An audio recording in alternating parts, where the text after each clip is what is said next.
Now it's looking risky, but if you'd done it a year ago, it's probably a good idea, right? Sure. And if you had actually done it 6 months ago, you still would be up. Would you buy big tech, Apple, Amazon, Facebook, Google? Well, I mean, they're all-time highs right now, I think. I think that if you asked any investor in the world, would you borrow $1 billion at 0% interest to invest in your investment strategy? Like, if it was fixed and it wasn't marked to market, then I think they would say yes as a general rule. So what we did there was kind of obvious. And then the last financing we did was the stock was down $400 a share. And we could have sold $400 million worth of equity, but it would have been 10% dilutive, and bought Bitcoin with it. But instead of that, issuing $400 million in debt at 6 1/8% interest doesn't dilute the common stock shareholders, and it doesn't dilute the convert holders either. And so would you borrow money at 6% interest for 7 years? Well, if you thought that the thing you were investing in was going to go up at more than 6 1/8%, you would. I did a survey on Twitter and I got 120,000 responses. And it was 90%. I asked, do you think Bitcoin's going to go up more than 6 1/8% interest over the next 7 years? It was very, very precise. Happens to be aligned with that bond. The answer is 90% of the people on Twitter that follow me think, yeah, it is. So there's the 10% of people that I guess that are, if you don't think Bitcoin is going up 7% a year, then I guess you're short Bitcoin. It turns out that MicroStrategy is a publicly traded company. We have gone through a lot of work, a lot of shareholder relations work to rotate our entire shareholder base to be long Bitcoin. There's no one that owns MSTR stock that hates Bitcoin, right? Right. By the way, when I started on this journey in August, in July, I put out a press release, and the press release was, we've got 500 million in cash. We think we need to buy some asset as an inflation hedge. And so we're going to buy 250 million worth of an asset, and we're going to return 250 million worth of cash to the shareholders over the next year. Okay. And then a week went by, the stock was 120. It traded 20,000 shares a day. No one noticed. No one cared. We're going to buy 250 million of your stock back. Nobody cares. 7 days later, we accelerated it. We have a Dutch auction. We're going to buy 250 million worth of your stock back at up to $140 a share at a premium. And we just bought Bitcoin. Now 20 days goes by. Everybody that hates Bitcoin, that short Bitcoin, either got to sell above 140. They sold between 140 and 155, or they got to sell into that tender offer, and you get to get off the train. You don't have to be invested in the company. And at that point, we had substantially rotated our shareholder base. The way I know we rotated our shareholder base is we only had $60 million of shares tendered. Right. If we had $250 million of shares tendered, you couldn't be sure that you bought out everyone that disagreed with the strategy, right? But if you only have 60 million out of the 250 million tendered at a premium, where the stock was trading 120 the previous week, then you kind of know that everyone that disagreed with you is already sold, and you've only got 60 million people that are skeptical.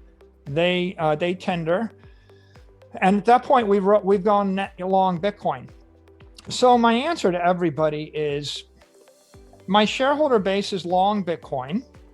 If you're a Bitcoin hater, you got 5,000 other companies you can invest in NASDAQ and NICE. You don't have to buy MicroStrategy. I'm not trying to convince everybody they should own Bitcoin. I'm just pursuing a strategy where we believe in Bitcoin. And if you believe in Bitcoin and you want to be long Bitcoin, and the person running the company said, guys, I have a chance to borrow $1 billion at 0% interest and buy more of the thing that you love. Should I? Well, of course you should, because you wanted to own the Bitcoin. If you like Bitcoin and you can have $1 billion of it, and if someone said, I'll give you $2 billion of it for free, How do you not like that?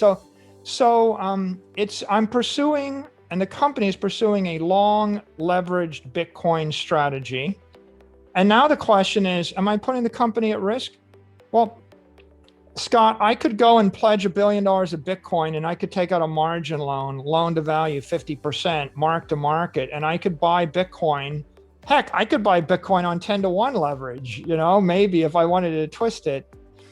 But we're not doing debt that's mark to market, and we're not pledging the Bitcoin, right? So our convertible debt is unsecured. So Bitcoin could go to zero. The debt doesn't default.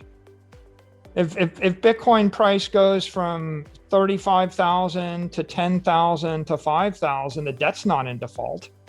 If Bitcoin goes to zero and stays there forever, then our business strategy will not have worked. And at some point, we'll have to do a dilutive financing. We would issue, in that case, if Bitcoin went down, if it went to 20,000, then I would end up issuing equity probably in order to refinance the debt.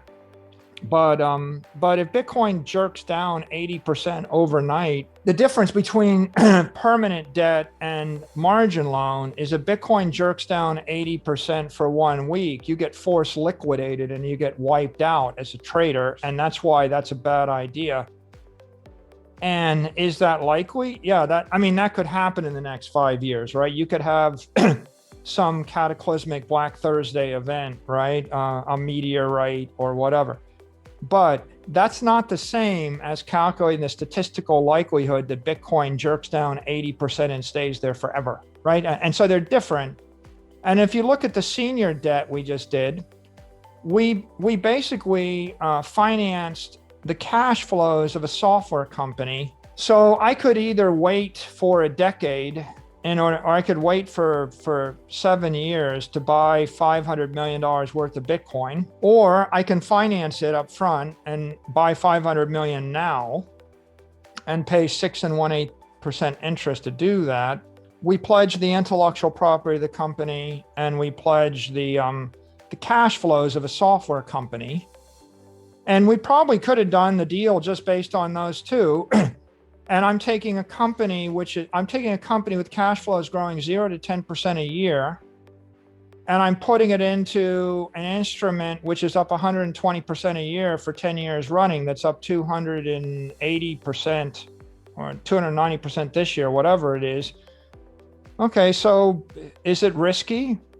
Sure it is. That's why we're the company doing it, and we disclose it in the risk factors in our 10K and our 10Q.